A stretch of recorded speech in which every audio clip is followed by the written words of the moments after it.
Quero mais uma vez, mais uma vez agradecer imensamente a confiança, né, dessa parceria com o Gisel, né? Já são alguns cursos, né, que eu tenho sido convidado, né, pelo Rubens, pelo Ivaldi, enfim, pelo Gisel, particularmente pelo Rubem. Tenho tido uma confiança muito grande, né, na, na minha nesse convite, né, para tentar falar um pouco sobre o setor elétrico brasileiro. Então, quero deixar registrado isso aí, dessa, desse agradecimento, essa parceria, dessa confiança, né? Então, nós já tratamos de diversos cursos, e um deles que surgiu agora, né, foi essa questão do título que está aí, né, que é sobre a operação do sistema e a formação do preço, né? Esse é um tema que é interessante porque ele mostra hoje exatamente um desafio que o setor elétrico tem, né? Um desafio que vem do século passado, por incrível que pareça, né? Nós estamos no 21, foi no século 20, quando o modelo mercantil foi desenhado, quando todo o formato de operação do sistema foi desenhado, né? Foi arquitetado, né? E ele veio evoluindo ao longo desses tempos, né? Virou um século, né? E a gente continua com um modelo que, no fundo, ele traz, como o título diz, né? A operação do sistema e a formação do preço, né? O que eu quero dizer com esse título, né, que eu combinei com o Uber, né? Olha só, como é que a gente forma preço em decorrência, né, da maneira como a gente opera o sistema? E operar o sistema, né, significa garantir segurança de fornecimento de energia. E uma consequência disso é preço. E o preço são milhões, bilhões, milhões, bilhões de dinheiros que estão envolvidos. E aí eu vou tentar, ao longo desses nossas horas que nós vamos ter juntos, né, falar um pouco sobre paradoxos ou pseudo-paradoxos. Existem paradoxos e pseudo-paradoxos nos dias atuais, né? Então, eu vou tentar mostrar para vocês o que eu entendo como paradoxo ou pseudo-paradoxos, né? Coisas que a gente acha que isso é um paradoxo. Não, não é um paradoxo, é um pseudo-paradoxo, né? É fácil ganhar dinheiro no sistema elétrico brasileiro atual. Quem vive do sistema elétrico, né? Quem milita, quem tem empresa, quem negocia, quem vive, né? Não só sobre o o aspecto assim, é, do uso humano da eletricidade, da necessidade da energia elétrica, né? Aliás, eu não gosto muito de usar essa palavra eletricidade. Eletricidade é um fenômeno, é uma física, né? Mas a gente vive, é fácil ganhar dinheiro no setor elétrico, é fácil perder dinheiro no setor elétrico. Quem está acompanhando a mídia hoje em dia, né? A gente está vendo, né? Eu não vou citar empresas, isso não seria ético, né? Mas a gente acompanha na mídia do setor elétrico hoje em dia empresas que estão com dificuldades, outras menos dificuldade, outras com mais dificuldades, né? De comercializar energia, de vender energia. Como é que é esse mercado? Como é que esse mercado de energia elétrica, como é que ele vive? Né? É fácil ganhar dinheiro, é fácil perder, né? Isso é o que a gente tem visto aí, a gente tem acompanhado, né? O Gisel tem feito um trabalho aí muito bom, excelente, de acompanhar tudo isso, né? Através dos seus estudos, através dos seus relatórios, né? E mostram que é fácil perder e é fácil ganhar. Mas o que significa energia elétrica na sua vida? Né? Aí eu tentei botar uma brincadeira aqui, né, que foi a evolução dos telefones celulares, que hoje em dia, né, a gente brinca que, cara, é impossível, né, praticamente impossível hoje você viver sem energia elétrica e você viver sem um celular. Hoje eu não consigo me imaginar, e acho que vocês também não conseguem se imaginar viver sem energia elétrica, né?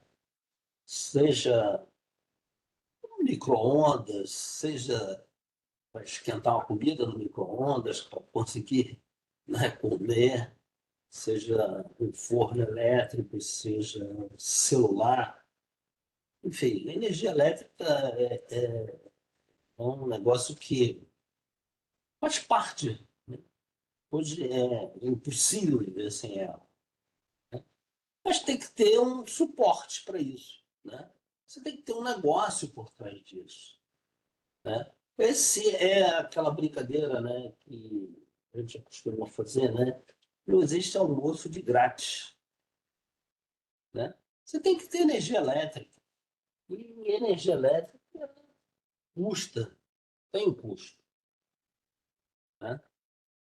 Então, as promessas prometidas, né, o que eu combinei com o Rubem, é uma agenda desafiante, né? É uma agenda onde a gente vai tratar de uma contextualização, a hierarquia da operação, antes da sala de controle, da supervisão, né? Como é que o sistema funciona, quais são as condições importantes para o sistema funcionar, para entregar energia elétrica para a gente, né? Que seria o mais importante, né? Você ter hoje, agora, bater aqui na madeira, mas ter energia elétrica entregue 24/7, né?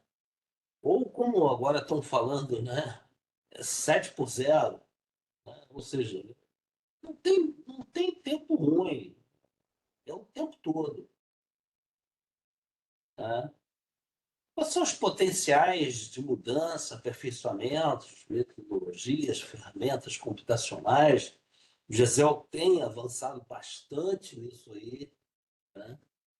As ferramentas computacionais, né? Nós vamos falar sobre elas, né? O que é importante mudar, por que é importante mudar, né? A questão da formação de preço, e depois nós vamos fechar com estudos de caso, bem simples, para a gente ter uma ideia, né, de como é que a gente forma preço. E como é que a gente forma hoje, como é que a gente vai formar amanhã. Quais as diferenças que vão haver, né? Novos modelos matemáticos, novas abordagens matemáticas, mas, enfim, nós vamos ter que ter, né? Eu não tenho a menor dúvida disso, nós vamos ter que ter uma metodologia, uma maneira, né, de formar preços para entregar, né, uma mercadoria, uma commodity, muita gente gosta de chamar de commodity, eu às vezes fico relutante com essa expressão commodity, né, que dá a impressão de commodity como se fosse bem comum, né? Sei lá, tomate, uma berinjela, barril de petróleo. Mas às vezes eu fico pensando, caramba, megawatt-hora é um negócio que não tem preço. Aliás, tem um custo, né? Tem um preço, tem um custo. Mas ele tem um valor que é um negócio simplesmente diferencial de tudo que a gente consome na vida. Então, essa é a nossa agenda, né? Agenda que, que a gente combinou, né? Eu tenho aí, sou meio velhinho, tenho aí uma vivência de 20 anos de Eletrobras, trabalhei muito na área de planejamento, planejamento da expansão, planejamento da geração, transmissão, previsão de mercado. Isso foi nos idos de uma Eletrobras, que era uma empresa estatal, uma empresa que representava basicamente, né, o governo brasileiro, no que diz respeito à geração de energia elétrica. A Eletrobras tinha naquela época, e no tempo que eu passei na Eletrobras, ela tinha uma, um papel muito importante como um agente de governo para desenvolver o sistema elétrico brasileiro. Não significa que agora, após privatização, ela não tem um papel importante. Claro que ela tem um papel importante. Tem e terá. Né? Mas eu fui de uma época em que a Eletrobras tinha um papel de governo. Pois eu acabei saindo da Eletrobras, fui para o INS, né? E lá no INS eu trabalhei durante 20 anos e, e eu vi o outro lado do mundo, o outro lado do mundo, né? Então eu trabalhei naquele mundo, comecei a trabalhar estagiário, depois né, me formei e fui desenvolvendo minha carreira na área de planejamento e depois, lá pelos anos 2020, 21, né, fui para a área da operação do sistema, né? A vida como ela é, meu primo. A vida como ela é em termos de operação do sistema, como se opera o sistema, né? A abordagem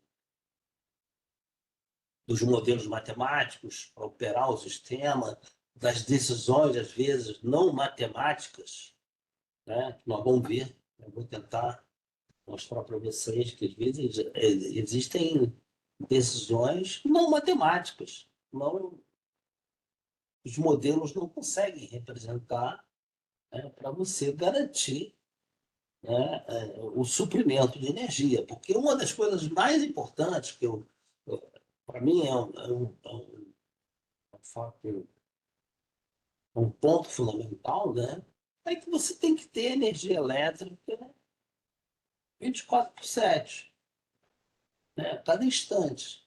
Né? E às vezes você usa um approach, né, estudos, de ferramentas matemáticas e que na hora H você tem que tomar decisões que estes approaches não necessariamente significam a melhor decisão,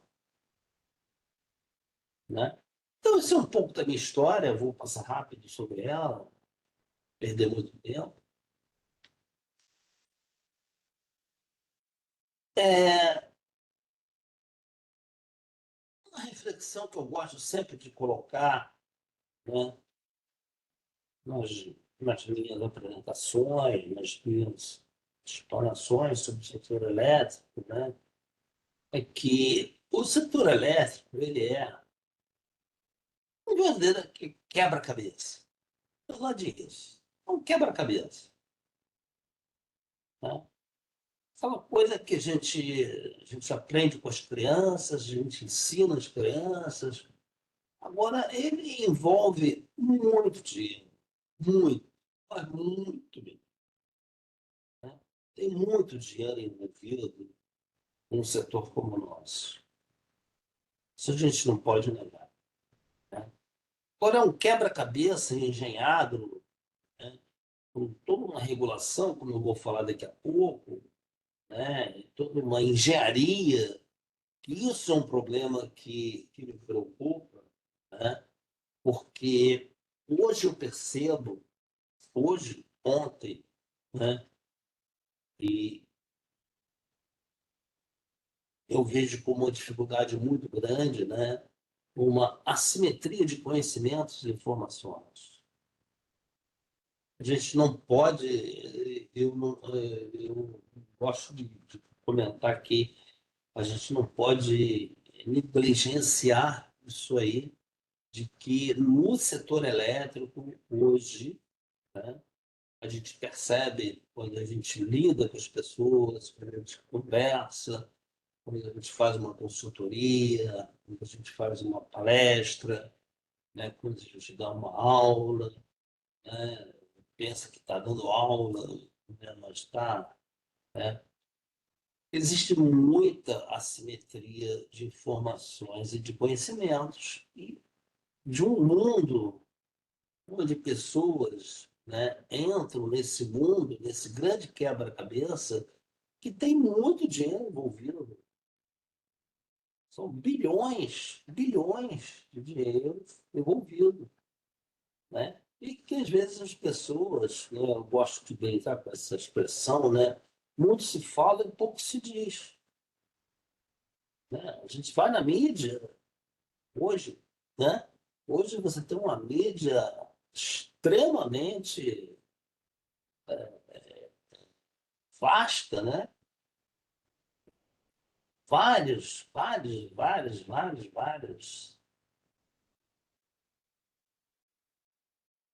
A gente fica perplexo com as coisas que se dizem. Se dizem, né? Então, esse é um contexto que tem um provérbio, né, que eu gosto de usar, né, que o saber não ocupa lugar. Né? Que às vezes você está numa determinada área de uma empresa, de um segmento, setor elétrico, ou de qualquer outro lugar, né? Que eu gosto de usar essa expressão, esse provérbio, é um provérbio até provérbio português, não sei qual é o autor, mas quando eu procurei pesquisar esse provérbio, né, ele é um provérbio português que diz que o saber não ocupa lugar. Né? Ou seja, quanto mais você conhecer sobre um setor, sobre um segmento, sobre, né, uma determinada área, mais serão suas oportunidades.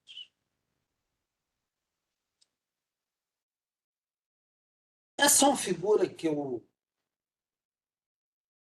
acho que é interessante, né, para a gente entender uma questão, para mim, muito importante do setor elétrico.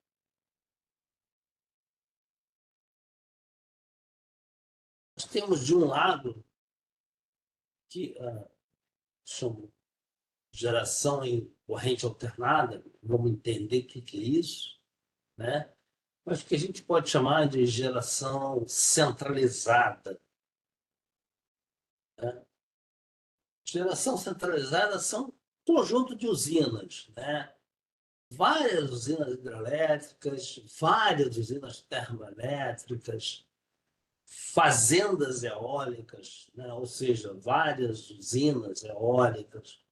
Não existe um único catavento, mas existe um conjunto de cataventos, de aerogeradores, aerogeradores, existem fazendas fotovoltaicas, né? Usinas que ocupam um espaço enorme de terra, de várias placas solares, né? Então, a gente pode chamar isso de geração centralizada. Geração centralizada que a gente pode chamar de despacháveis ou não, né? Por que despacháveis ou não? Quem quer comentar sobre isso? Fábio, quer comentar? Olá, me escutam?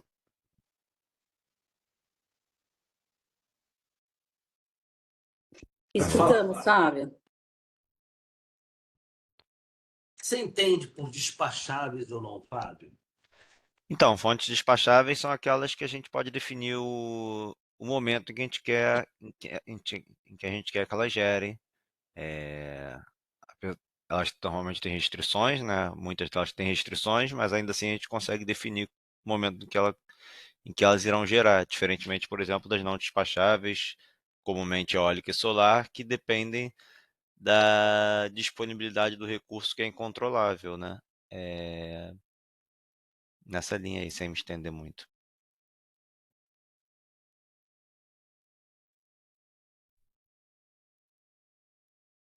Andressa, o que você tem a comentar sobre isso?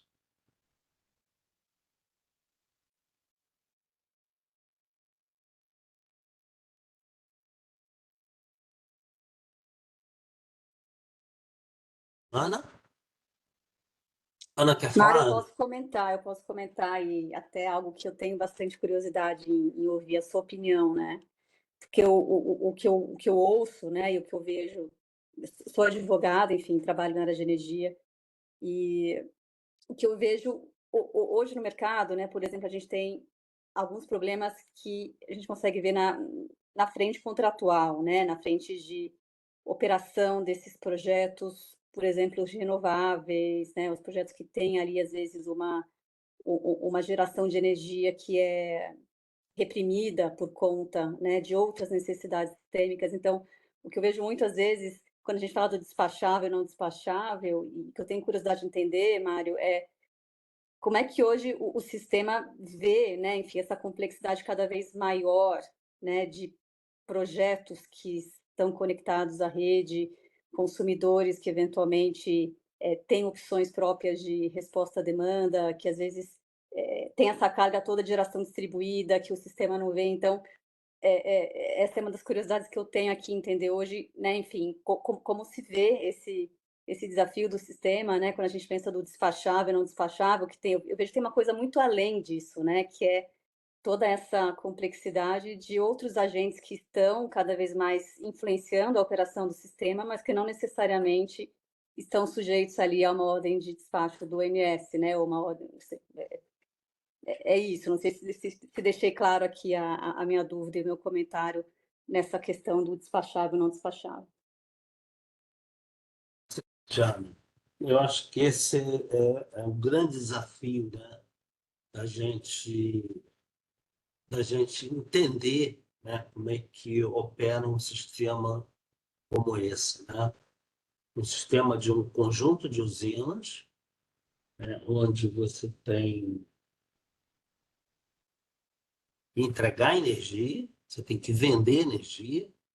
Isso não é nenhum demérito, né? Às vezes a gente comenta isso, as pessoas acham que isso aí é um serviço público, tem que ser aquela brincadeira que o pessoal fala, né? De grátis, né? Não é isso, né? É um serviço que tem uma natureza de um serviço público, um serviço de essencial, né, para o ser humano, né? Mas esse é um grande desafio, Jéssica, de como você coordenar tudo isso, né, para que tudo dê certo, né? Tudo dê certo sob o ponto de vista não só físico, né, como eu vou tentar mostrar para vocês, né, como também econômico, financeiro. Isso tem que dar certo, né? Então, esse é o grande desafio de um modelo, né, de um modelo que, embora tenha sido desenhado no século passado, ele hoje precisa, né, de uma grande revisão, minha opinião, e essa, inclusive, é a proposta da nossa discussão, né, nesse curso, né, mas ele tem que dar certo, né, mas ele tem por trás, ele tem aspectos físicos, de engenharia, né, e tem aspectos econômico-financeiros. Então, isso é que eu vou tentar passar para vocês. Quais são os aspectos físicos, quais são os aspectos econômico-financeiros que conduzem um sistema a entregar um produto, uma commodity, que é diferente, né? Uma commodity que não é um tomate, não é uma azeitona, não é uma cerveja, né? Não é. É megawatt-hora, é energia, é vida. Né? Então, esse é o aspecto. E aí, quando vem aquela minha pergunta, né, o que é despachável, não despachável? O que eu controlo, o que eu não controlo? Né? Nós vamos ver que, apesar desse arcabouço, né, tem coisas que nós não temos controle.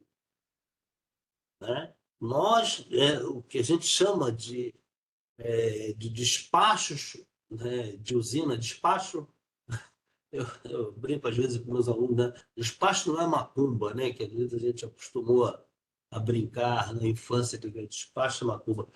O despacho das usinas tem algumas que a gente não tem controle sobre ela. Ora tem vento, sol sempre tem, mas tem nuvem. A nuvem atrapalha o sol, né? Vento depende dos deuses do vento. Elos, né? Que é o deus dos ventos. Água, nós vamos ver como a água é importante, mas depende de São Pedro, né? Então, tem algumas variáveis de controle, né? E a gente não tem controle, né? Aí vem aqueles paradoxos, pseudo-paradoxos, né? São variáveis que temos controle, não temos controle sobre quanto vai chover, não temos controle sobre as nuvens, que vão atrapalhar o sol, não temos controle sobre o vento, que tem seu comportamento próprio. Então, isso é a questão do despacho, né, de usinas controláveis e não controláveis, que foi a pergunta que eu fiz. Né? Algumas eu posso, olha, guarda água, ok, diminui, eu guardo água. Outras eu gera mais térmica, olha, bota combustível na térmica, gera mais térmica, que nem um caminhão, que nem um carro. As outras, o sol, a nuvem, o vento, eu não tenho controle. Então, essa é a diferença entre o conceito de despacháveis e não despacháveis. O que traz um problema, uma problemática enorme, né, quando a gente pensa em formação de preço, quando a gente pensa em segurança da operação do sistema. Ficou claro para vocês isso? Jéssica, Sim, ficou claro para mim. Dressa,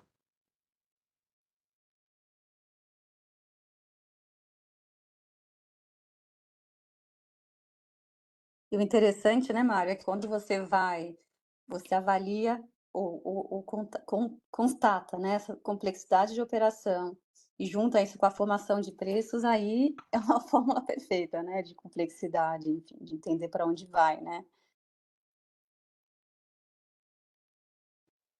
É isso.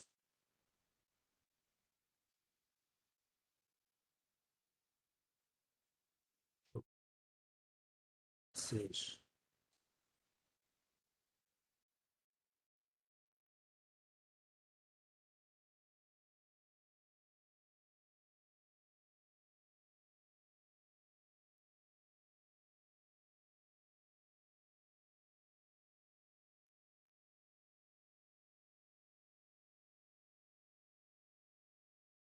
Então, acho que vocês estão vendo a apresentação? Sim. Então, em modo expandido? Sim. É interessante, né? Então, aquilo que eu falei.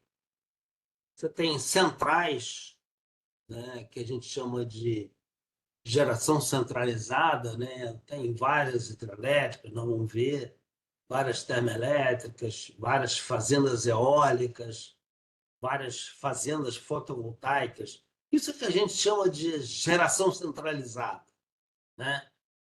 Despacháveis ou não. Por que eu falei despacháveis ou não? Porque algumas eu tenho controle ou não. A hidrelétrica eu posso guardar água, jogar mais água pela turbina, quando nós vamos ver isso. Termoelétrica eu posso guardar ou diminuir a geração. Aqui eu não tenho controle nenhuma. A eólica é o vento que ventou. O sol. O sol sempre tem a janela do sol, né? Ele começa ali às 6 horas da manhã, vai até às 18 horas da tarde, né? A gente tem mania de falar, o sol se pôs, o sol nasceu, o sol poente, o sol nascente, o sol poente. Na verdade, é a Terra que gira, né? Ela vai girando, né, em torno do Sol, ela tem um giro diário, né? E tem um giro anual, né? Mas a gente acostumou a dizer, o Sol nasceu, o Sol se pôs. Na verdade, o Sol está ali. A Terra é que é escrava do Sol, né? Então, essa é uma coisa que a gente até ensina para as crianças de forma equivocada, né? O sol nascente, o sol poente. Na verdade, né, é a Terra girando em torno dela mesma, né? Então, tem, né, a hora que o sol aparece, o sol desaparece, mas é o movimento da Terra. O problema do sol, as fotovoltaicas, que hoje estão bombando no mundo, né? O mundo inteiro, né, está apostando na fotovoltaica, né? Mas ela tem um problema que o mundo inteiro tem, que são as nuvens, né? As nuvens são resultados do comportamento da atmosfera. Que hora que tem chuva, hora que tem sol, né? Perdão, hora que tem chuva, hora que tem nuvem, né? Que atrapalha a irradiação solar, né? Mas, de qualquer forma, essas são o que nós chamamos de fontes centralizadas, né? Onde, de alguma forma, alguém, seja ele o operador ou o distribuidor de energia, nós vamos falar isso mais adiante, tem, entre aspas, um certo controle de desligar ou religar. Mas isso nós vamos ver daqui a pouquinho, né? Agora, eu tenho que chegar nas residências, né? Eu tenho que chegar nas residências, e nas residências eu tenho as subestações, todo mundo já deve ter visto, conhecido, perto de casa, uma estação de distribuição de energia, né? Então, eu transmito essa energia, né, das chamadas fontes centralizadas. Depois nós vamos ver que a gente transmite isso através, né, de longas linhas de transmissão, de distribuição, chego nas residências e chego até um teto solar, né? Até um teto solar, ou que a gente chama de rooftop, que é uma expressão que o pessoal gosta de usar, né? Que é uma placa fotovoltaica, que na verdade é uma incidência do Sol, né, em corrente contínua, que depois é transformada dentro de casa em corrente alternada e depois entra na sua casa em corrente contínua. Que praticamente tudo que a gente usa dentro de casa, né, é em corrente contínua, né? O nosso celular, o meu microcomputador, né, o meu micro-ondas, tudo acaba sendo em corrente contínua. E aí vem uma figura que eu gosto, né, muito de colocar, né, que esse cara foi um gênio, né, que foi o Tesla. Ele tem várias fotos, né? Se vocês entrarem no Google, no YouTube, ou diversas outras plataformas, né, vocês vão sempre ver a figura, né? Isso que para mim foi um diferencial na história da energia elétrica no Brasil.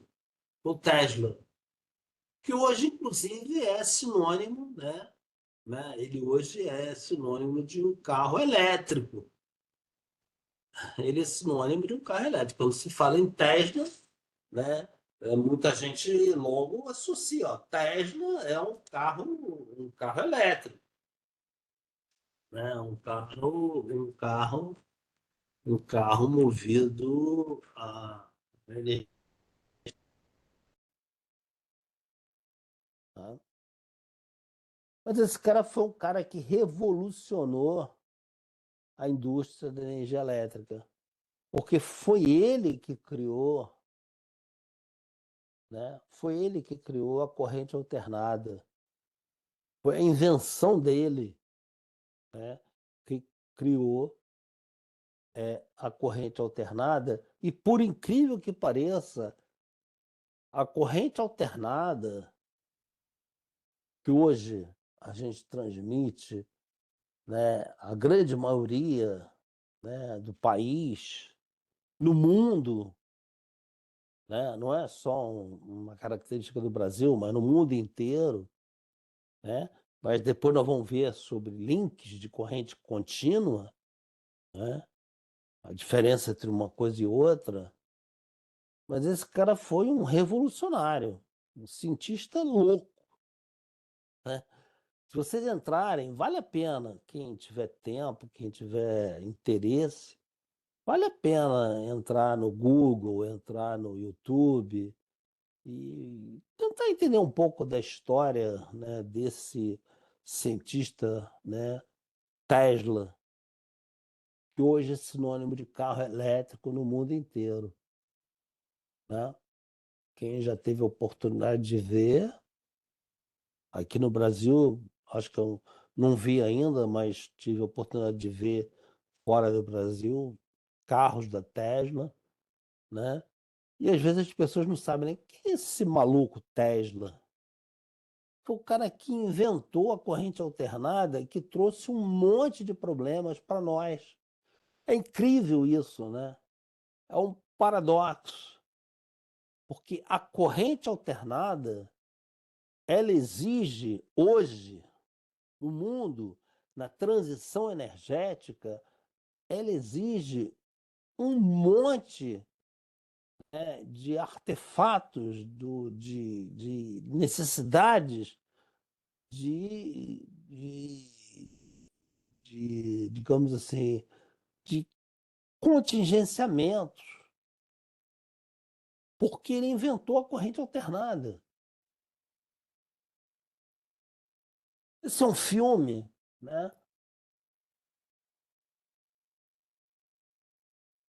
Uma briga, né? Muito legal na história. Quando você olha a história da energia elétrica, né?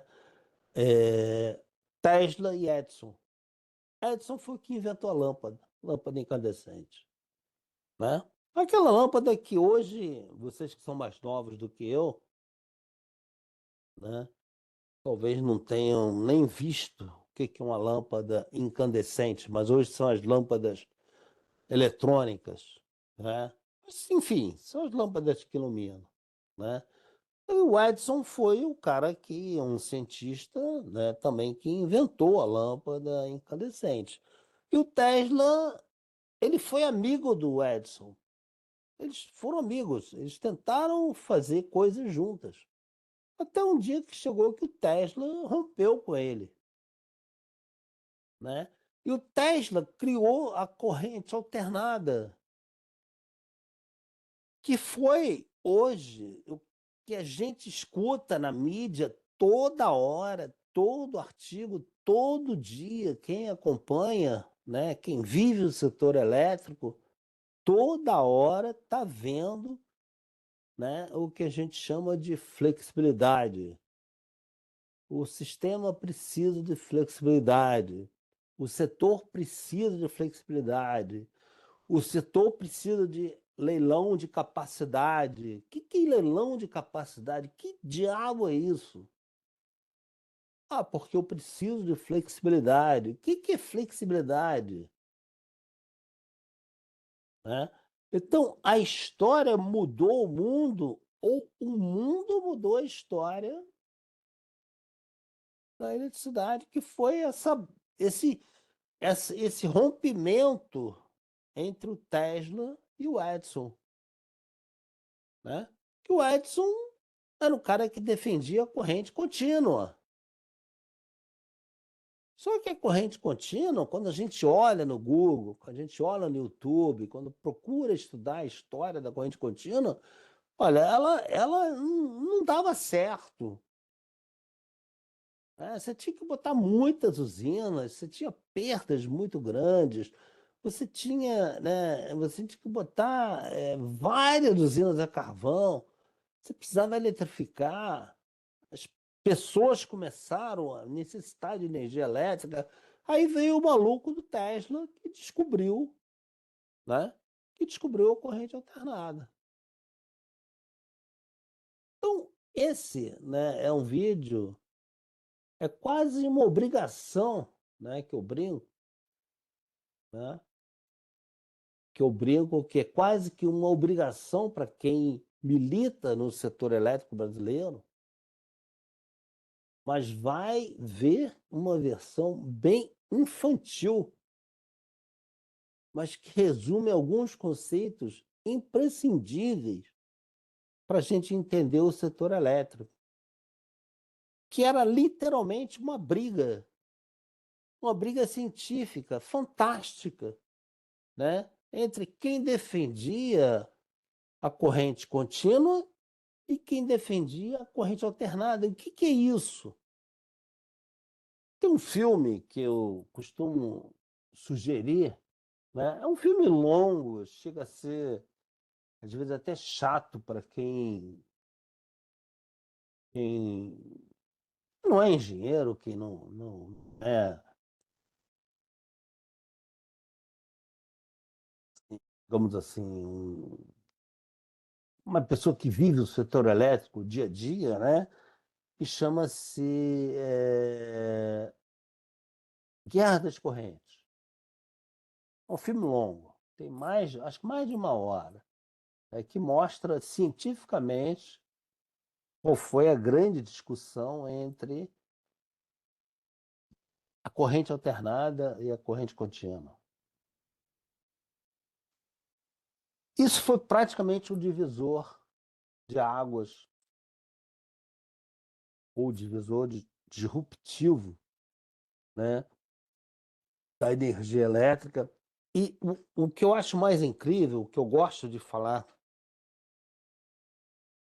dessas coisas, desse momento, é porque esse é quase que um paradoxo, um pseudo-paradoxo, né? O cara que criou o gerador de energia elétrica, né, de fonte alternativa, que nós vamos ver o que é isso, né? Hoje a gente vive um problema com esse problema que ele criou. né? Então, quando a gente fala em flexibilidade, às vezes muita gente não entende. E aí eu estou falando, tentando falar para pessoas que não. Eu não vou dar aqui uma aula de engenharia, não é esse o nosso proposta, a nossa proposta, né? Isso bem combinado com o Rubem, né? Não é uma aula de engenharia elétrica, mas é o mínimo necessário para a gente entender o que, que a gente escuta de flexibilidade. O que, que é flexibilidade?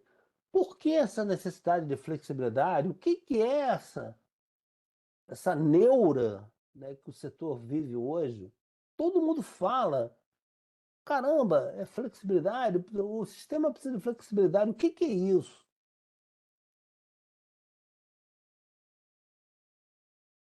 A gente tem que entender, né? O que, que é isso? O que, que é flexibilidade? Né? Eu vou tentar mostrar então, eu vou aqui agora é a minha grande neura aqui, que é conseguir mostrar um filme. Não sei se tem alguém do Ruby aí para me ajudar, onde eu vou falar sobre duas coisas importantes, que é frequência e inércia. O que que é frequência, o que que é inércia, o que que isso é tão importante nas nossas vidas. Muito bem, vou lembrar aqui como é que a gente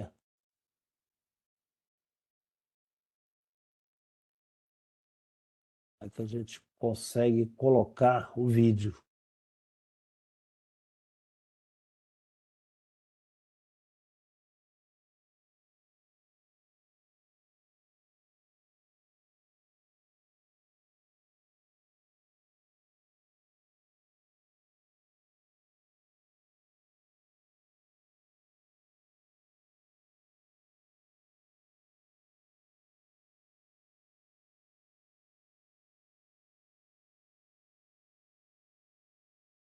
Quem me dá um retorno se o vídeo está passando? Ainda não está passando não, tá só a sua tela no momento, com o ícone da corrente contínua e alternada vídeo. Será que clicando aí nada acontece? Oi? Clicando aí nesse ícone nada acontece. Que a gente aparece só o ícone.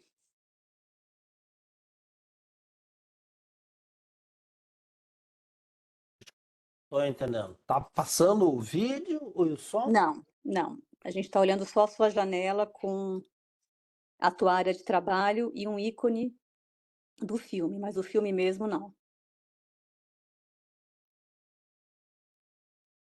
Tá de novo. O Rubem já tinha me ensinado isso aqui, mas eu esqueci. Da outra vez, acho que você tem que clicar tem um link de quando você bota compartilhar. é,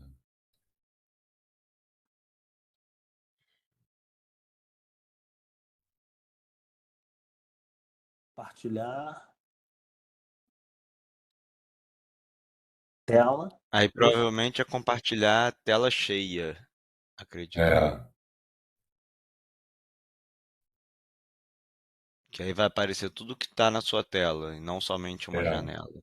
Aí lá embaixo vai aparecer compartilhar também áudio do sistema. Eu acho que tá. Compartilhar tela. Tela inteira.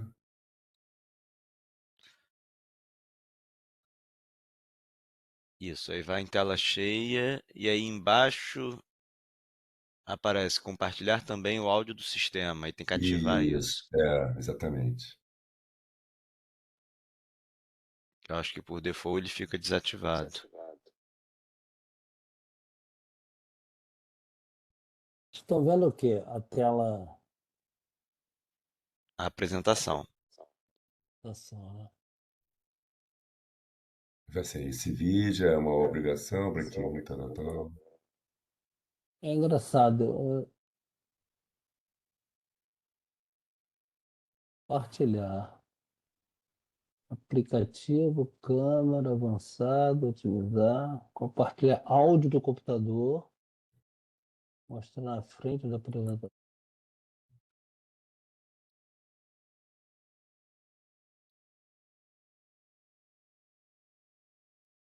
Não, não.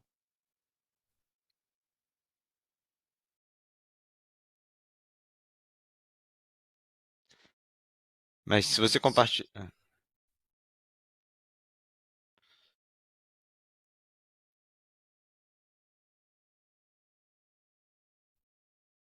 Compartilhar. Arquivo, câmera avançada. Compartilhar áudio do computador.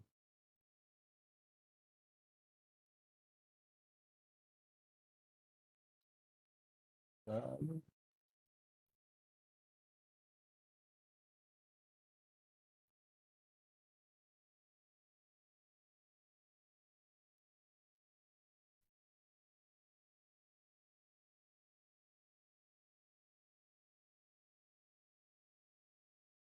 Você colocou, Mário, na tela cheia?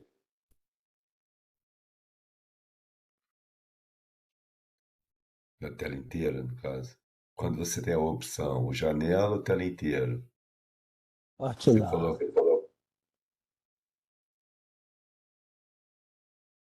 Câmera avançada, otimizar, mostrar.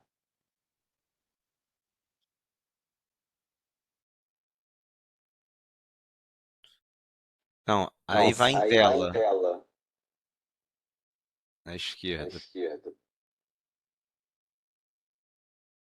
Tela abaixo. ou aplicativo.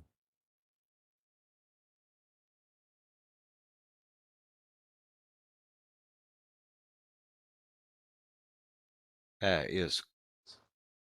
Tela. Compartilhar. Aí. Não deu tempo de eu ver onde era a parte do compartilhar o áudio. Mas aí tu tá compartilhando a tela toda. Se você sair da apresentação, a gente vai ver o resto da sua tela, acredito eu.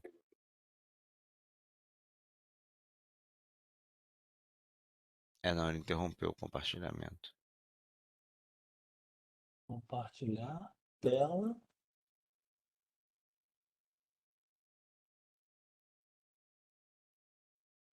Sabe, eu tô aqui em tela.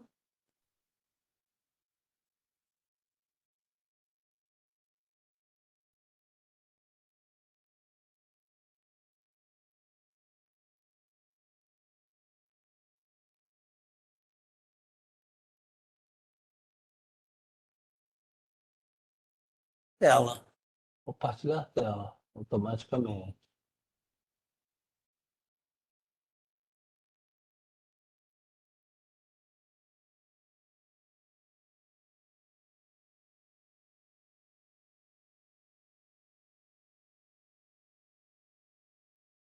Apresentação, né? Isso, mas se você sair da apresentação, Sai.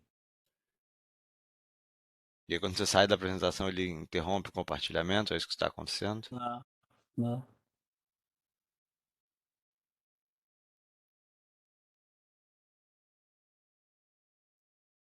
Sabe, compartilhar.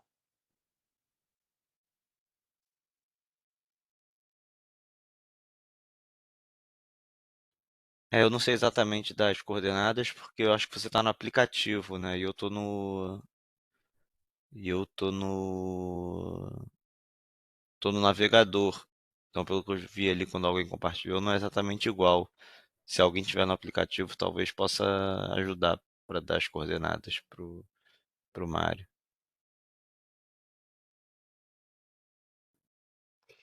Eu acho que eu também estou deixa eu ver, acho que eu estou no aplicativo.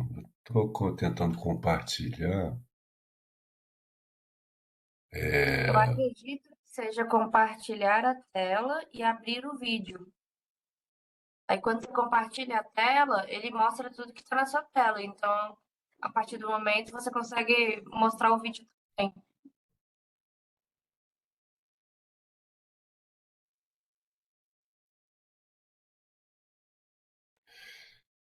Você tem esse arquivo, Mário? Tem. Também acho que vai perder muito tempo se você mandar para mim eu tentar abrir aqui.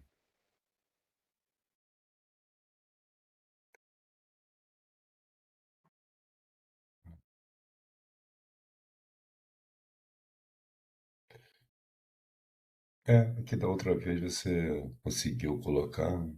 É. Outra vez eu consegui colocar.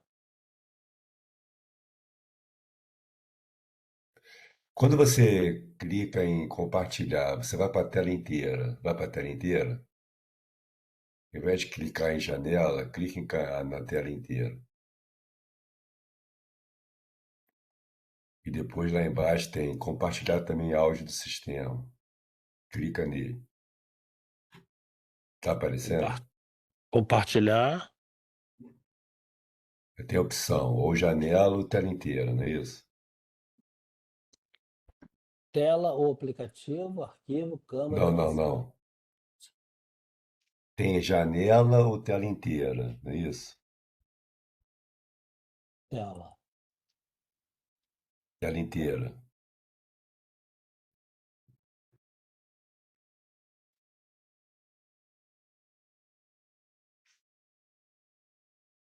Aí ele foi para. Você clicou em tela inteira, Mário? Quando você clicou em compartilhar, você clicou em tela inteira? Compartilhar. Não aparece a opção para você, ou janela ou tela inteira? Tela, Webex, Globo. Eu acredito que seja essa opção de compartilhar a tela. Está escrito só tela. Mas aí tá aparecendo meus e-mails, né? Isso. Aí, se você abrir o vídeo, eu acho que a gente consegue ver.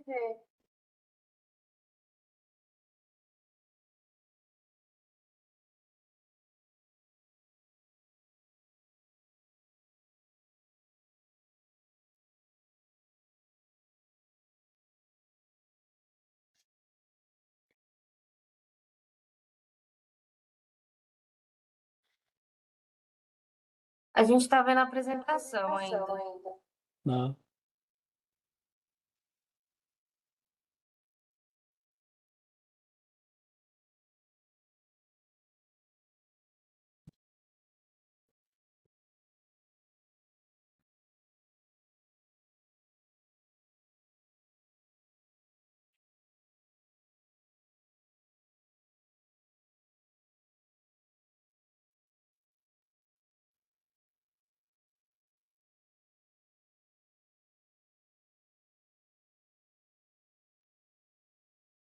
Quando você clica em compartilhar, não tem a opção de otimizar o compartilhamento? Otimizaram automaticamente. Porque tem a opção otimizar para textos e imagens, otimizar para movimentos e vídeo. Não tem isso? Não aparece para você? Dentro de vídeo.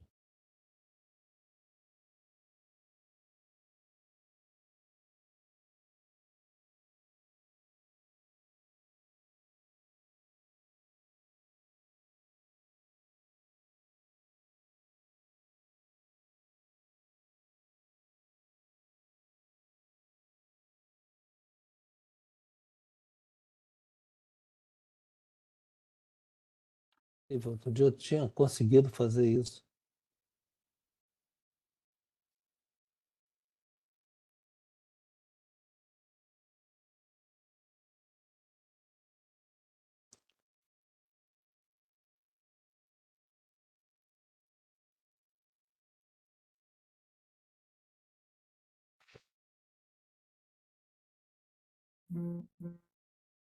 Partilhar.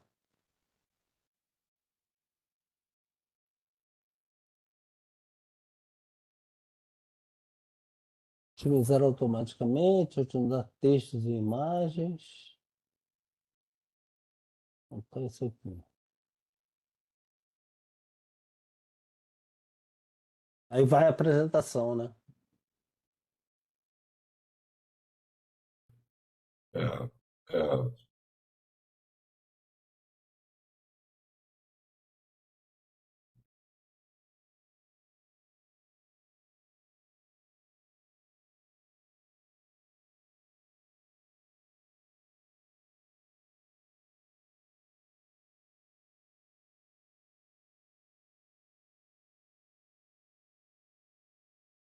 Outra vez deu certo.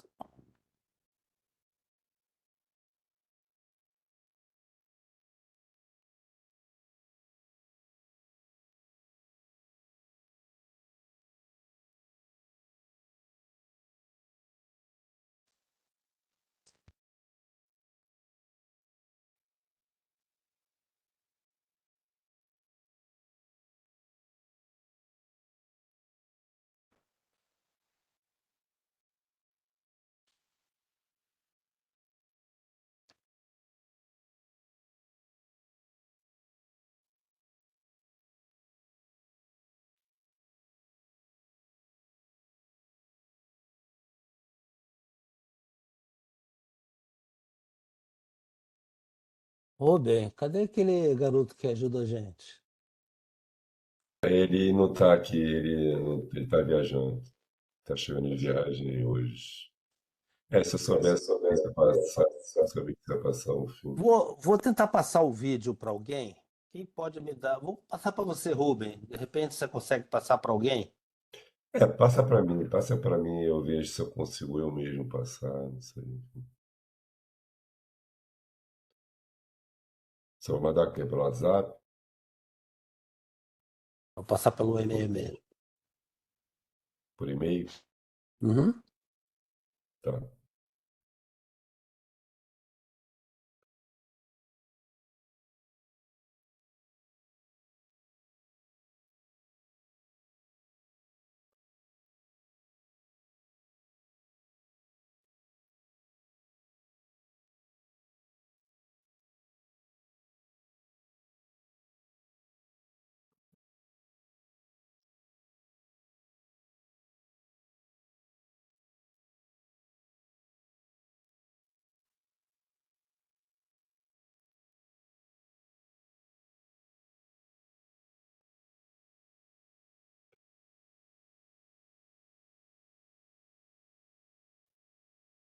Mandou?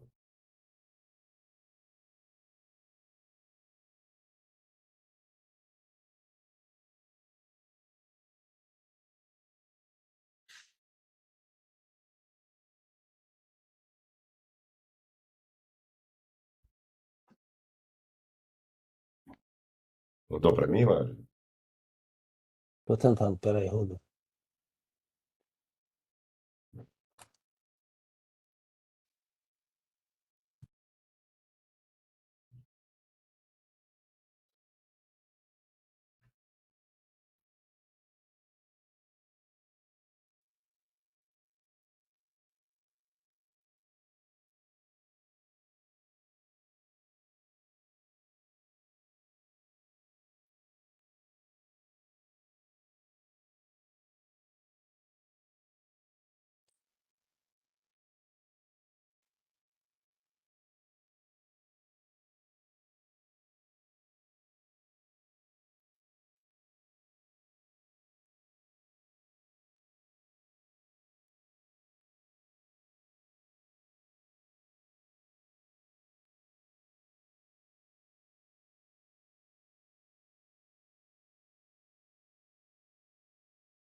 Ei, Rubem.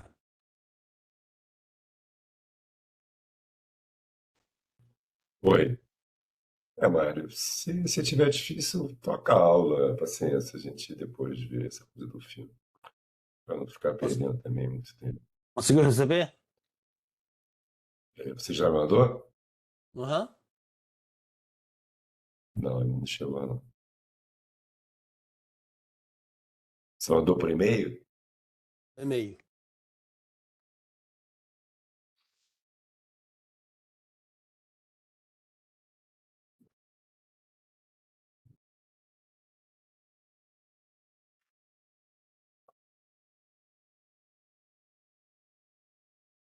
Ah, chegou aqui.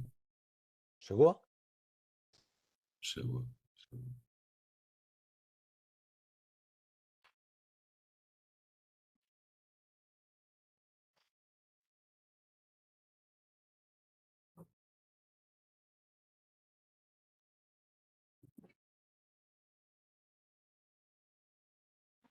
Deixa eu ver aqui.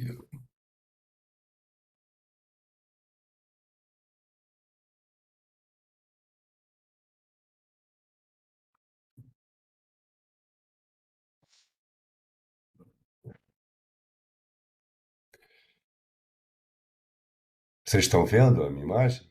Ótimo. Tô vendo. Sim. Agora, lá.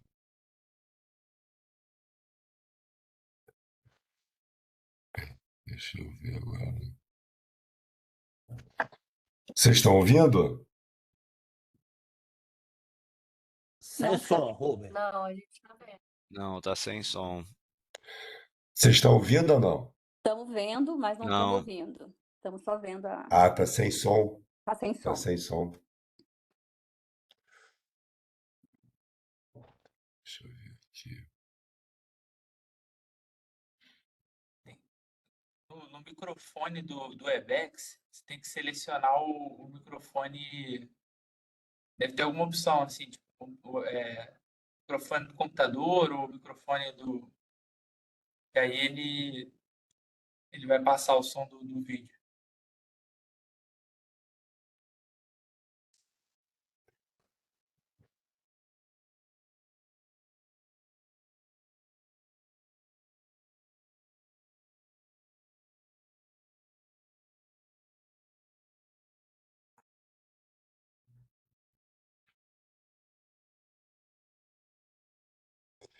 Não,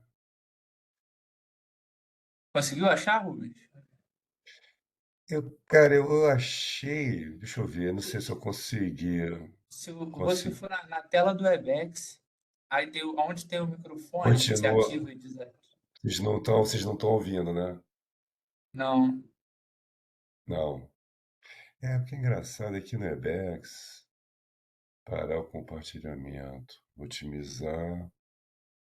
Aí tem. Selecionar uma guia. Janela. É. Aí embaixo, quando aparece para compartilhar áudio, não aparecem as opções, sabia? Engraçado. Só na Então, tela tem uma inteira. setinha do lado do microfone, não tem?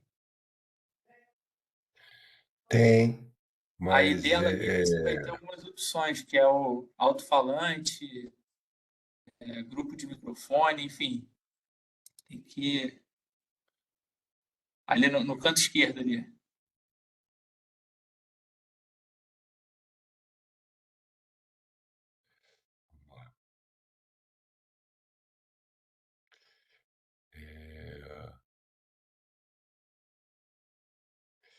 não, eu sei, eu tô olhando aqui, mas no meu microfone parece que ele não tá, você clica nele, nada acontece.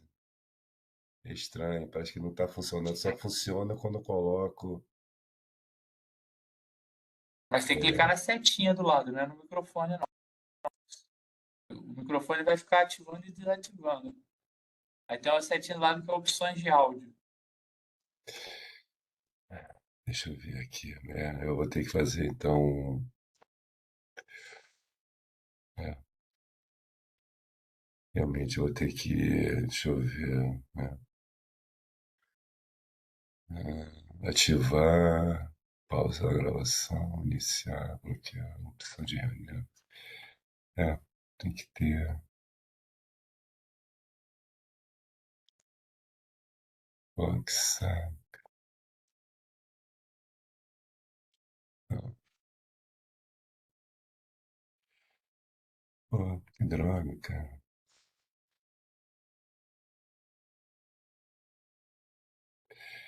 Da outra vez também deu certo, cara. Não sei o que que.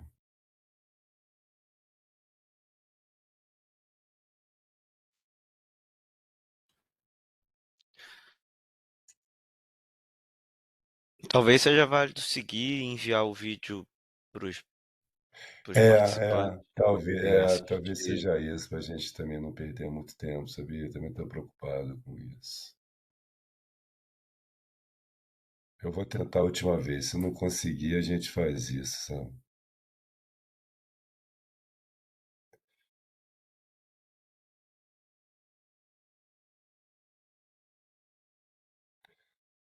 Vocês continuam sem ouvir. Vocês não estão ouvindo nada. Isso, a gente já isso. tá vendo. É, vamos fazer isso. Desculpe, a gente, para não ficar perdendo muito tempo, a gente manda esse arquivo para vocês, tá bom? E aí, até na próxima aula, o Mário volta a falar sobre isso. Paciência. Ok, gente, Vamos lá, Mário. vamos lá. Mil perdões aí pela falha técnica, mas o que esse vídeo tenta mostrar, e para mim é uma questão fundamental, né? É uma pena que a gente não tenha conseguido projetar ele, mas se vocês depois ouvirem e verem, né? O Tesla, né? Tesla é um cientista, né? A marca Tesla hoje é sinônimo de carro elétrico, né? Mas ele foi um cientista que descobriu, né, que bolou a corrente alternada, né? Isso foi um fator diferencial no mundo da energia elétrica. Por quê? Porque a corrente alternada, o que ele mostrou, o que esse filme mostra, é um filme bem. É um filme quase que infantil, né?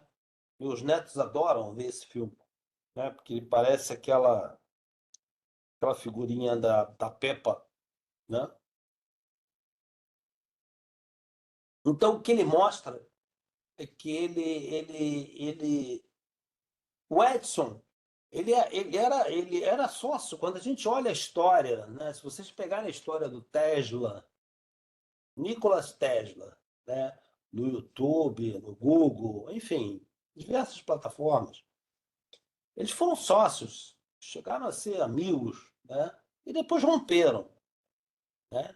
E ele defendia, ele acabou convencendo, né, a humanidade, né, que o Edison tinha uma grande dificuldade, que era transmitir energia a longas distâncias em corrente contínua, né? O Edison tinha inventado o gerador de corrente contínua, inventou a lâmpada, né?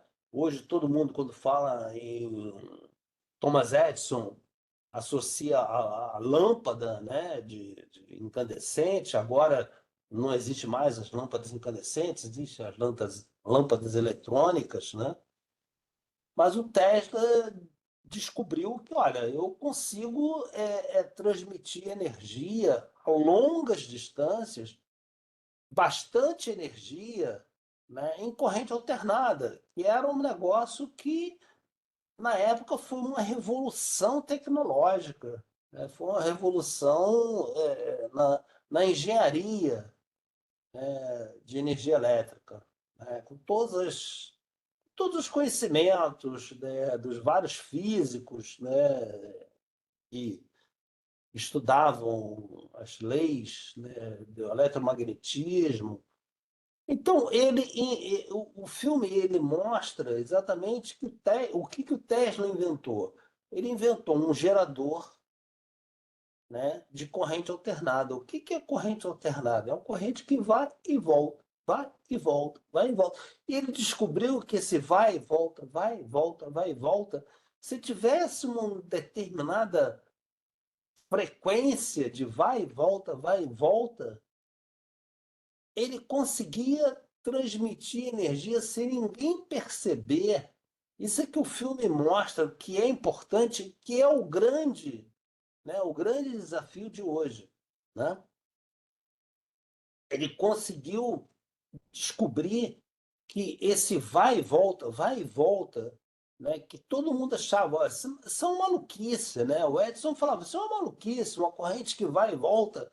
Ele conseguiu descobrir que Se essa frequência for, se essa energia voltasse, os elétrons, né, o deslocamento dos elétrons, né, num condutor, né, num meio condutor, né, não podia ser um plástico, tinha que ser num meio condutor, no cobre, no fio, enfim. Chegavam a determinada frequência, e eles, olha, de 50 a 60 Hz, mais ou menos, né, você conseguia fazer com que o olho humano não percebesse que aquela energia estava oscilando. Então, as lâmpadas, né, na época, a preocupação dos cientistas, né, era distribuir energia elétrica, substituir a energia através de vapor, né, de chamas, né, eles conseguiram, descobriram, né, que, olha, eu consigo produzir energia elétrica, né, sem lamparina, a expressão que eu acho que nem todos vocês conhecem, mas como se fosse uma vela, né? Lamparina antigamente, era como se fosse uma vela, né? Aquela chama da vela, que iluminava, né? Os nossos ancestrais, os nossos iluminavam a noite com vela, né? Com lamparina, querosene, né? Até que se descobriu, né, uma maneira de, olha, vamos substituir a lamparina, vamos substituir a vela, né, por uma energia elétrica, né? E o Edison inventou a lâmpada elétrica. Só que ele tinha uma grande dificuldade de transmitir essa energia para grandes distâncias, para longas distâncias, com o que ele tinha inventado, que era o gerador de corrente contínua. Aí veio o maluco do Tesla e disse: não, olha só, eu consigo produzir essa energia, né, com corrente alternada.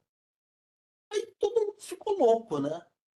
Corrente que vai e volta, corrente alternada, tinha pilha, aí descobriram a pilha, né? Pilha é o que hoje a gente usa, né? A pilha química, né? Que produzia energia contínua.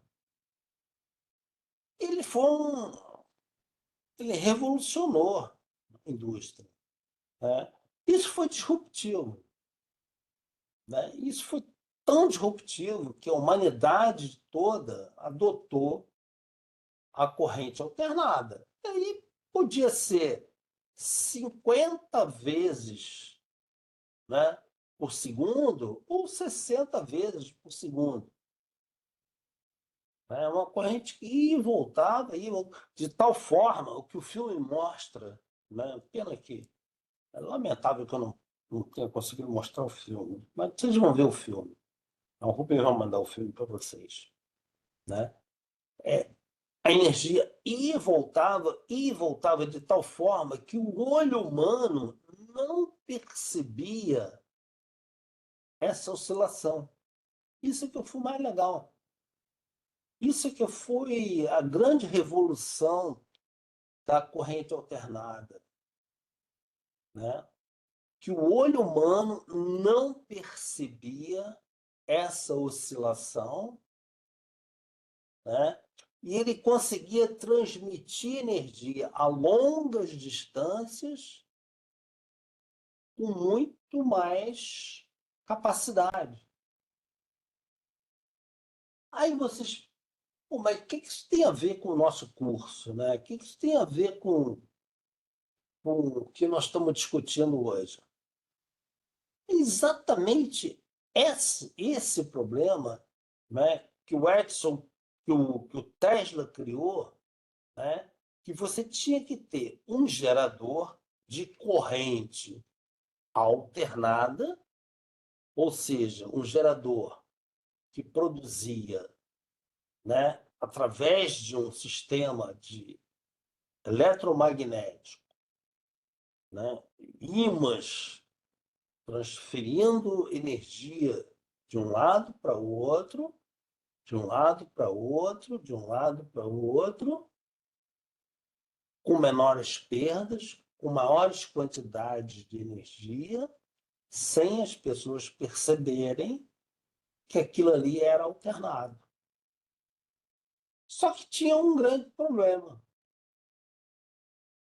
Qual o grande problema? O grande problema é que eu tenho que ter um equilíbrio entre a carga e a geração. Esse é o grande desafio do setor elétrico hoje. Então, eu tenho que produzir energia simultaneamente com a carga. Ou inverso, a carga simultaneamente com a produção. Esse simplesmente é o grande desafio que nós temos no setor elétrico. É isso que move hoje os grandes desafios, não só de física, como econômico, como nós vamos ver. É o grande desafio da física e da economia, do mercado de energia elétrica. É ter um equilíbrio entre a carga e a geração. Então, eu gero para atender uma determinada carga. Essa carga tem que ser exatamente igual à geração. Por trás disso tudo, tem todo um arcabouço mercantil, que às vezes as pessoas não entendem. Essa é o que eu falo, né, da grande assimetria de informações, de conhecimento. É uma pena que o vídeo não foi. Mas vamos lá, vamos tentar agora. Vou compartilhar aqui.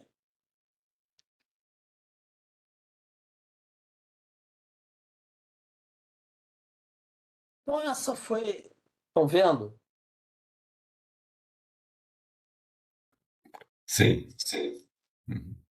Então, quando a gente fala hoje sobre flexibilidade, estou falando exatamente no equilíbrio carga-geração. A história mudou o mundo mudou a história. Esse é o filme que eu queria que vocês vissem. Esse vídeo é quase uma obrigação, é a brincadeira que eu faço, né? É quase que uma obrigação para quem milita no sistema elétrico brasileiro. Mas aqui vai ver uma versão bem infantil, ela é bem infantil mesmo, né? De como é que se produz energia elétrica, né? É um negócio muito simples, simplesmente um ímã que move, né, dentro de um conjunto de fios que a gente chama de bobina, e ali se induz a energia elétrica. Esse filme é um filme que eu sugiro que quem tiver curiosidade não deixar de ver, né? É a Guerra das Correntes. E aqui como é que se dá a produção de energia elétrica, né? Essa foi um dos primórdios, digamos assim, da produção de energia elétrica, né? Não é um filme, uma figura que tem.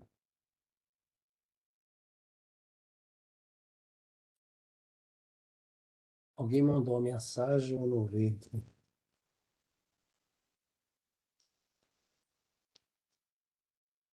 é uma água que cai, né, que move uma turbina, né?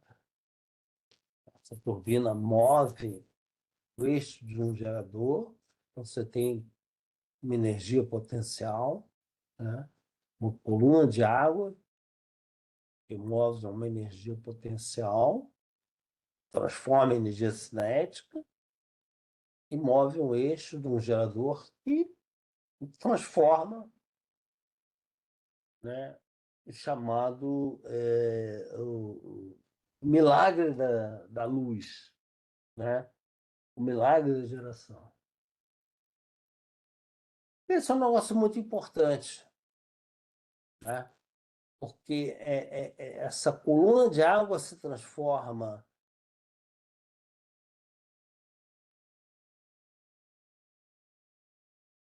Alguém mandou uma mensagem no. Essa energia, essa coluna de água transforma a energia cinética que move um gerador, que move uma turbina, melhor dizendo, que está acoplada a um gerador. Dentro dessa caixa preta se dá a luz. Esse, por incrível que pareça, gente, é o grande problema que hoje o setor elétrico vive.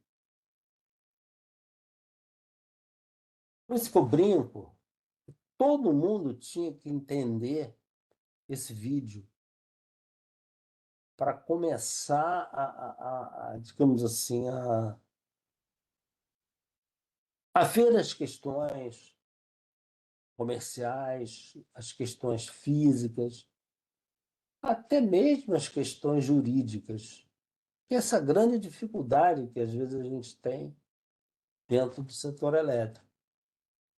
E o que isso tem a ver com formação de preços, né?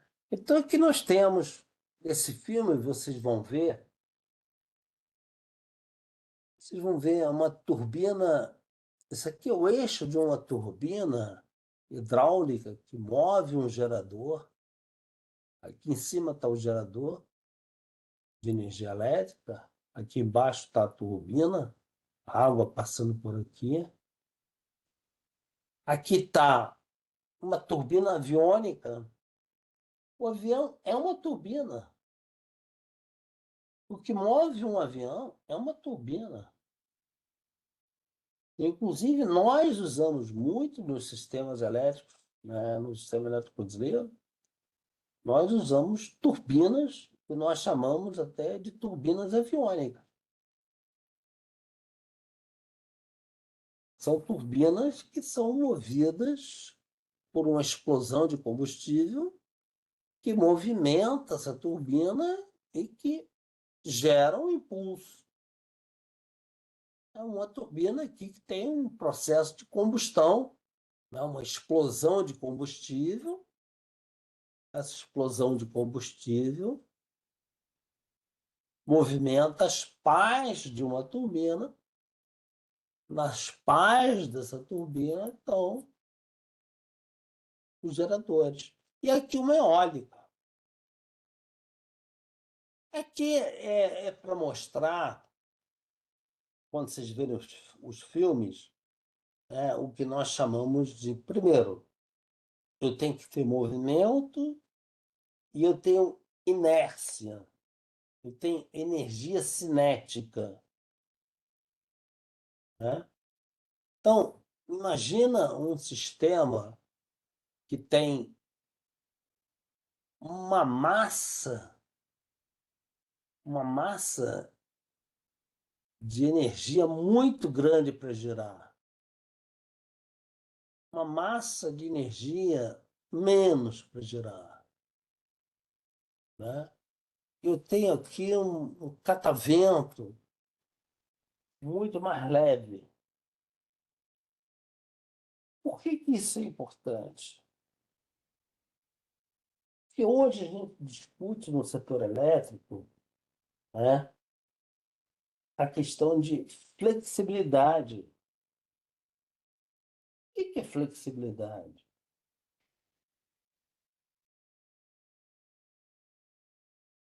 às vezes a gente se pergunta, quem entende do que é flexibilidade? Flexibilidade tem a ver com inércia, tem a ver com energia cinética, tem a ver com massas girantes. Eu tenho que ter alguém que responda com muita rapidez à necessidade de eu fazer o equilíbrio carga-geração, que é o que o filme mostra. O que o filme mostra?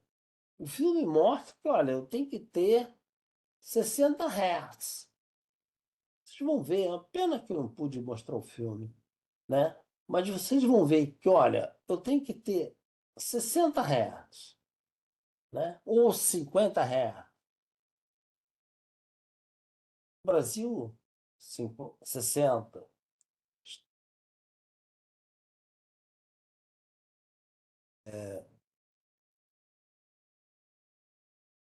Estados Unidos, 60.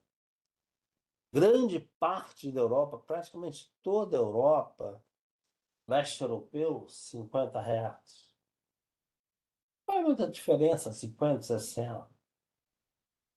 Mas tem que ter aquela frequência que o olho humano não consegue. Aliás, o olho humano não percebe a variação. É que nem os animais, né? Os animais, por exemplo, têm frequências que os animais eles sofrem, né? Quem tem animal um pouco meio,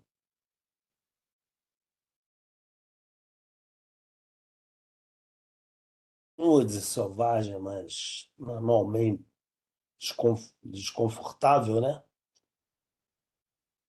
Tem que ter um aparelhinho, né? Uma frequência que altera o comportamento dele. E que nós, humanos, não percebemos, mas eles percebem. Como é que o animal vê a luz? Nunca vi nenhum estudo, né, que mostrasse como um animal vê o comportamento da luz.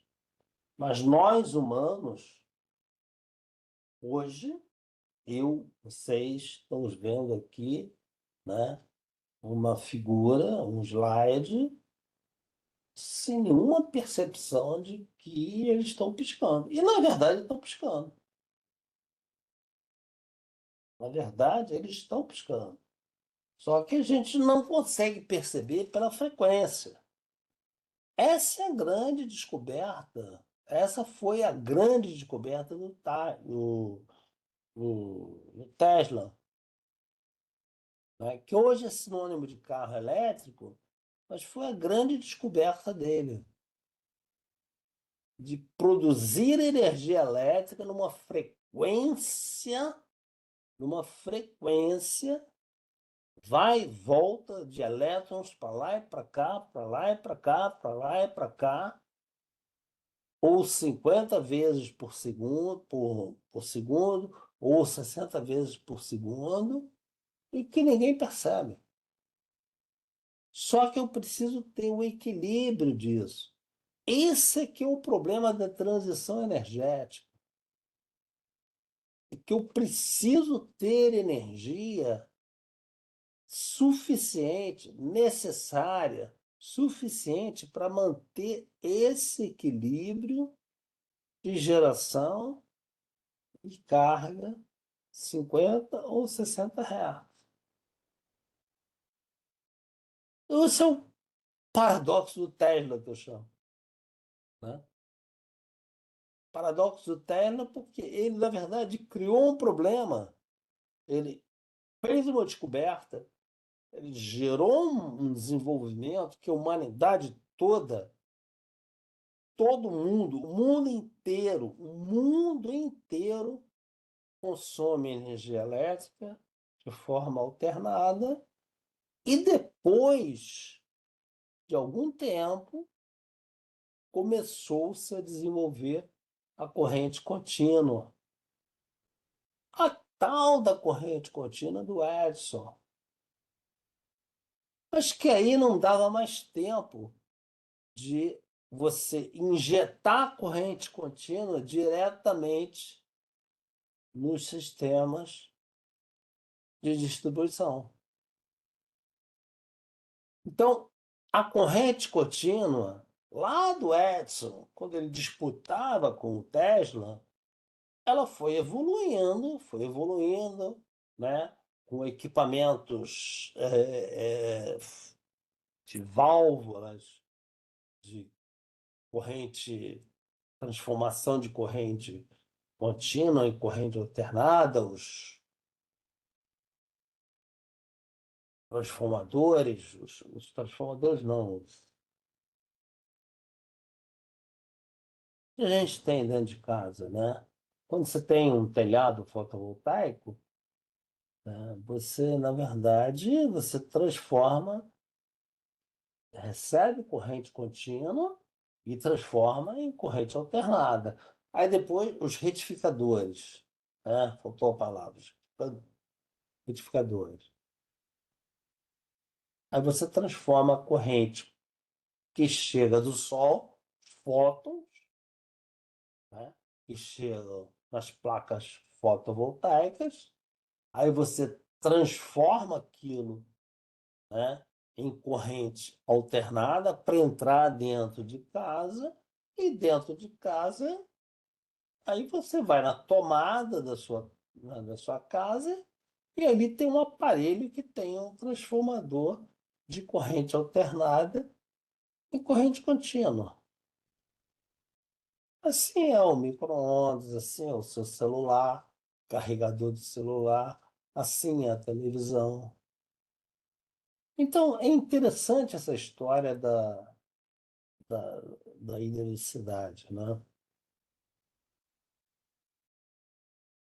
Tudo começou uma corrente alternada, tudo termina com uma corrente contínua.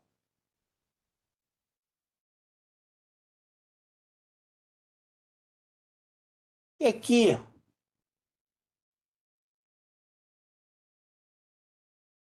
são o que eu chamo os três mundos de conhecimento. Pelo menos três mundos de conhecimento para entender o mercado, o marco institucional do setor elétrico. Hoje tem todo um universo que hoje é muito evidentemente questionado, né?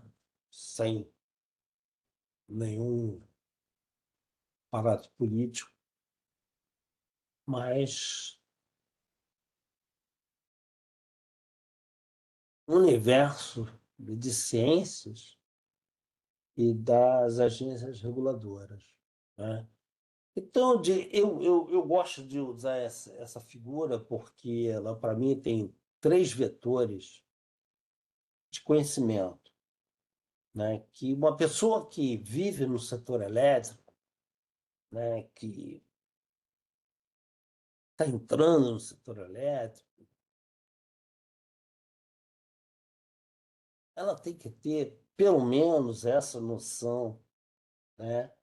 Desses três vetores de conhecimento. O primeiro vetor eu sou suspeito para falar que é o vetor dos estudos elétricos, eletricidade. Tá? O setor elétrico é eletricidade. É a vida do setor elétrico. Né? São os estudos de transmissão, os estudos de distribuição, é a escola da eletricidade, né? Que mexe com engenharia elétrica, com física, com as leis da física da eletricidade, que tudo que move o setor elétrico. Que é o que a gente brinca do mundo do instantâneo, mundo da inércia, da frequência, não o blackout, né? Todo um engenheiro que entra nesse mundo, ele está sempre preocupado em não ter blackout, instantaneamente produzir energia elétrica. Então, esse é o mundo da escola, da academia da energia elétrica, né? O que a gente brinca de megawatt-hora por hora, instantaneamente energia para cada hora, a cada instante. Aqui o que eu brinco de, olha, isso aqui é a academia que tem no mundo inteiro. Tem na Índia, no Vietnã, na China, né, no Afeganistão, na Ucrânia, na Rússia, na Venezuela, no Equador. Todo mundo estuda isso, né? É o mundo da energia elétrica, a vida, né? Da gente ter agora, né, esse benefício de ter a energia elétrica nesse determinado instante. Então, isso é um mundo. A academia tem uma boa formação nisso, né? E todo mundo que trabalha nessa área, vamos dizer, todos os egressos dessa área, né? Seja na transmissão, seja na distribuição, como chegar na casa da gente. Todo mundo tem uma formação acadêmica e a preocupação é o não blackout, né? Depois tem um outro vetor de conhecimentos que eu chamo do vetor do megawatt médio, ou vetor da geração. Esse vetor é um vetor é uma unidade que só no Brasil existe essa unidade, megawatt médio. Se vocês pegarem na literatura internacional, vocês não vão ver, né, essa unidade megawatt médio. Vocês vão ver megawatt-hora, megawatt-hora por hora. Mas é uma unidade que o Brasil criou, chamado megawatt médio. É uma média, né? É um comportamento médio da geração em que nós apelidamos de megawatt médio. E é o pessoal que estuda a geração, estuda o comportamento da geração. E nós vivemos uma geração, como eu vou mostrar para vocês, que é uma geração muito louca. Tem muita chuva, tem pouca chuva. Tem muito vento, pouco vento. Tem sol sempre, mas tem nuvem, né? Muita gente fala, mas a intermitência do sol. Não, sol não tem intermitência. O sol está sempre lá. A intermitência vem das nuvens. As nuvens que atrapalham a insolação que chega nos painéis solares.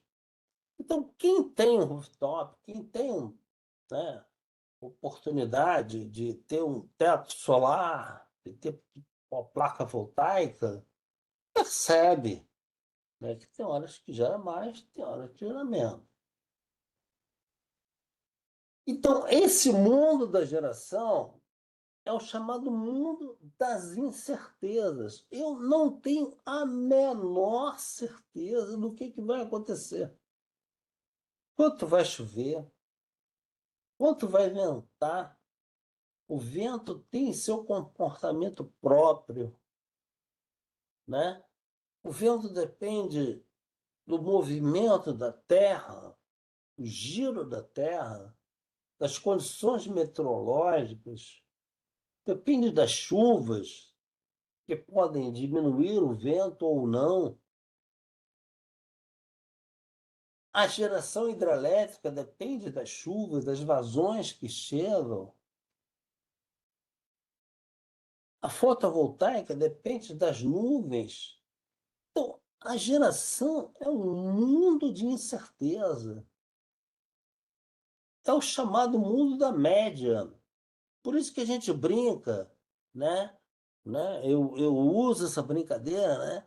O mundo da média, porque tá ali. Pode ter mais, pode ter menos. Eu não tenho a menor condição de afirmar que vai dar aquela geração mais ou menos. Eu só tenho que ter uma preocupação: é o não racionamento. Ou seja, eu tenho que diminuir, eu tenho que dimensionar o sistema para não ter racionamento, para não ter falta de geração. Então, isso é o mundo que a gente chama de estudos energéticos. Planejamento da expansão da operação energética. Isso é inacreditável. É inacreditável.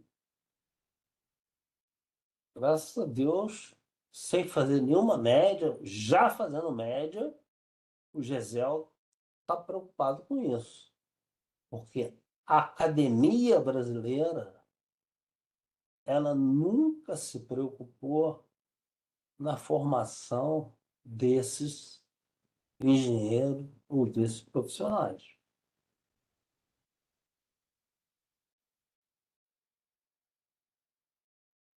Não tem na academia, né? Não tem no MEC, não tem na... Não tem isso.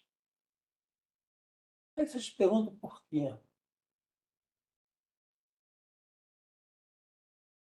Aí, reafirmando a média,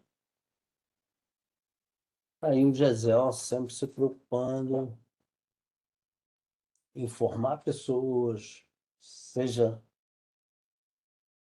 na, na graduação até, pós-graduação, mestrado, doutorado,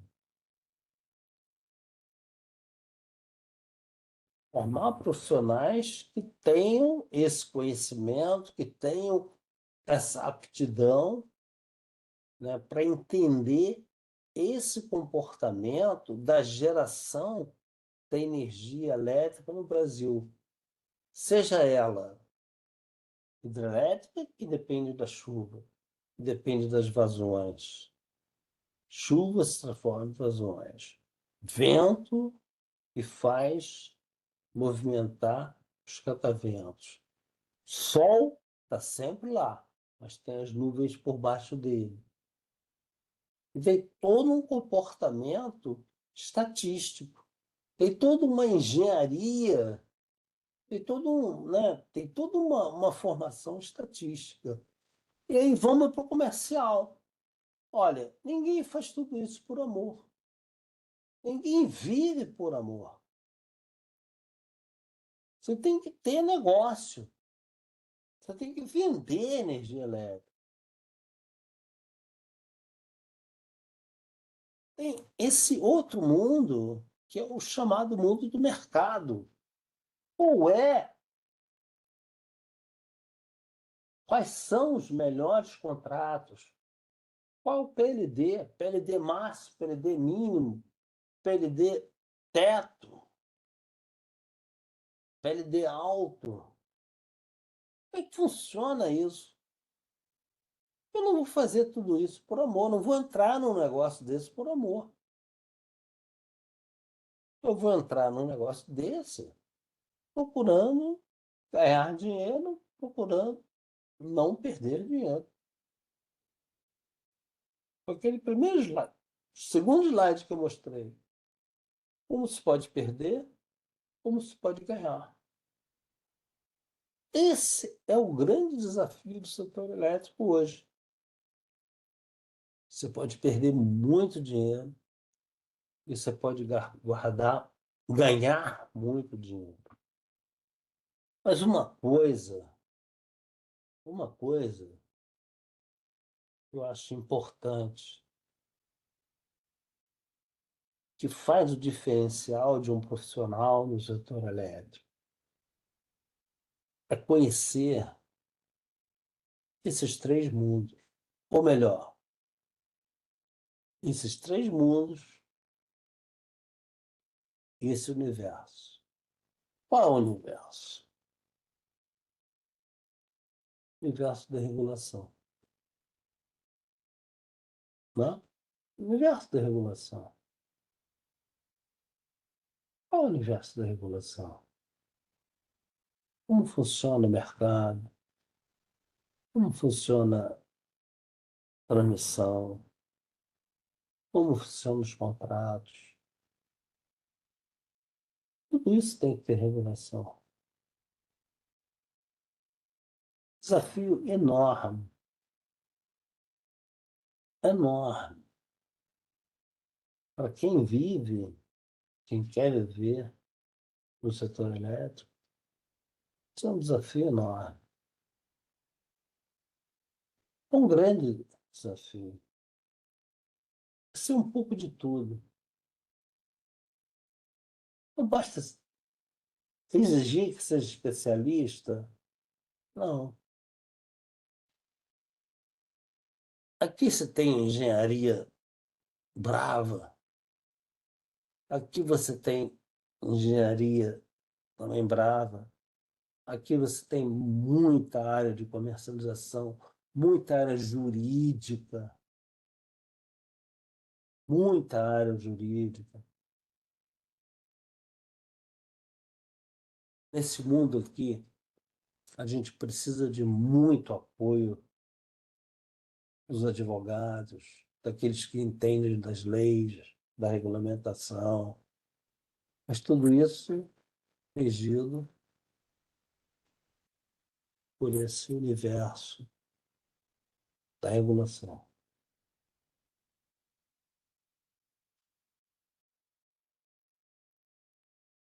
Gente,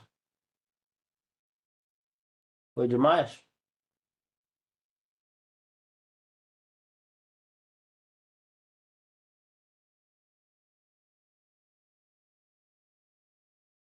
Alguém está com a gente ainda? Estamos aqui, Mário, estamos te ouvindo.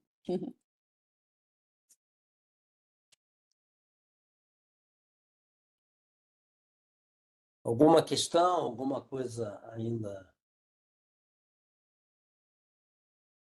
para a gente prosseguir na quinta? Eu estou curiosa para ver o filme agora e eu vi que o pessoal comentou aqui nos comentários, né, que ele tem disponível no Prime Video. Vou ver se assisto. Aí no feriado. É uma pena não ter conseguido passar o filme, mas o filme ele é super interessante para a gente ter uma noção que poucas pessoas têm, né? Sobre essa questão do que é o desafio, né, da operação de um sistema de potência, de um sistema elétrico, e o que isso significa em termos econômicos. Rubem, passo para você o encerramento desse nosso primeiro encontro. Não, vamos ficar por aqui então. Eu estou passando para vocês, tá? A cópia do filme, tá bom? Por e-mail. Vou Boa, pegar os obrigada. e-mails de todos, tá bom? E aí nos encontramos aí na próxima quinta-feira, tá bom? Boa noite a Muito todos. obrigada, boa noite a todos. Muito obrigada, Mário.